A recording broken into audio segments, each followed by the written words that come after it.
Can you believe it has been an entire year since we started Money Mondays with our money man, Kyle Winkfield of Finley Alexander Wealth Management? So happy 1 year midday anniversary, Kyle. Wow, it doesn't seem like a year, but man, time really does move It quickly. does. It really does. And that's why we're happy to have you here because you help us make the most of our time, the most of our finances so that we can enjoy the things that really matter. You always say that our family, our friends, we don't want to be stressed out about money. So you take the stress out, help us maximize our money. And this week we are digging deep into topics that affect our budget the most, our finances the most, and of course, our future. So we are talking about required minimum distributions, also known as RMDs. So let's just start out with a quick overview of what an RMD actually is. Okay, well, so let's break it down. It's required minimum distribution. So required, another word for that would be forced, and minimum, the least amount, and distribution, take it out. So if you've been putting money inside of an IRA, 401k, or any kind of tax postponed or tax deferred account for retirement, then when you reach the age of 72, you have to start taking that money out so that the government can get their cut, also known as tax it. Okay, so you've got to do it. There's no way around it. I meet people all the time trying to say, I don't want to do this. Is there any way I can avoid it? And I'm like, no, you can't. You have to do it. For a long time, it used to be 70 and a half. That ended in December 2019, and they moved the age to 72. So in the year you turn 72, you have to start taking your minimum distributions from your retirement accounts or from your pre-taxed accounts. And there's a schedule that the IRS, and we've got a schedule for you to break down all that IRS jumbo, but they tell you what percentage you have to take out each year. And what's funny, Elsa, is that percentage goes up every single year. So they keep forcing you to take more and more out. And that causes the retirement accounts to kind of go down. And there are so many folks who say, hey, man, I never wanted to spend this money down. I want to leave it for my grandchildren. I want to leave it for my kids. I don't need to touch it. I've got Social Security and pension. And my point is, the limit is the government intervening and saying, you got to take your money out. You're like, hey, I worked 40 years to save this. But I say with the right strategy and right approach, you can still get everything you want and take those lemons and turn it into lemonade. I'm going to have you explain that. But before we move on, I do want to ask what happens if someone didn't know this. They haven't watched this segment on Midday Maryland. They had no idea, or they don't start to spend down when they should be. Are there penalties that are associated with it? Yes. If you don't have a choice, it's your responsibility. Typically, the company that's holding your IRA money, that's called a custodian, they usually alert you and say, hey, you've got a required minimum distribution of X dollars, okay?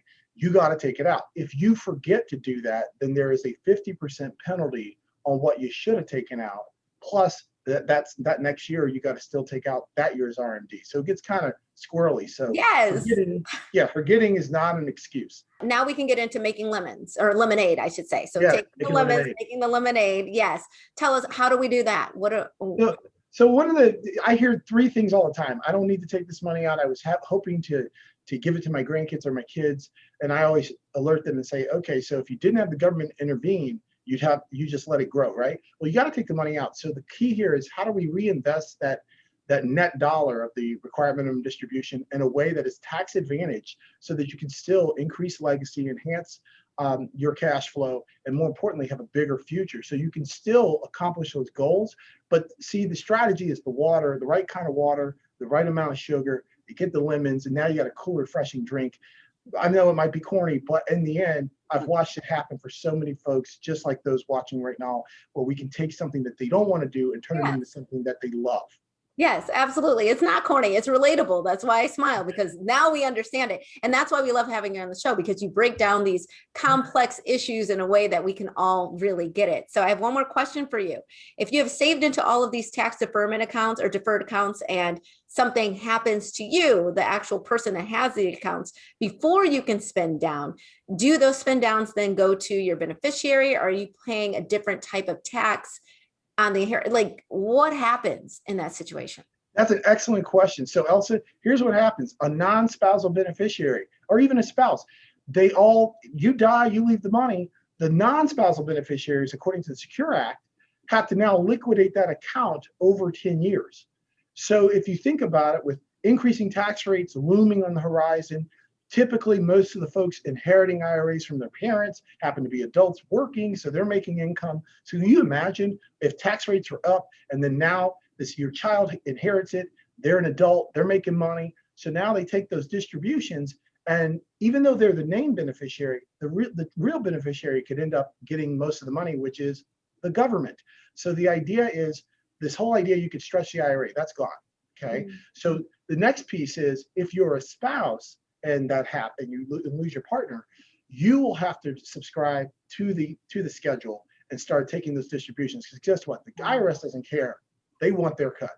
You know, what I appreciate about you too is that you've got these webinars where you talk about this issue and way more. We can just go to finleyalexander.com in order to see those webinars for ourselves and sort of educate ourselves on these topics, correct? And correct. And there's something else. I wrote an annual report on RMDs that gets into all the weeds, all the details, easy to read, simple to understand, and get the wheels turning up top about where do I stand and what can I do to get an even bigger future. So I would encourage folks, go by the website, download the guide, and then request to attend the webinar and then learn how you can have a bigger future.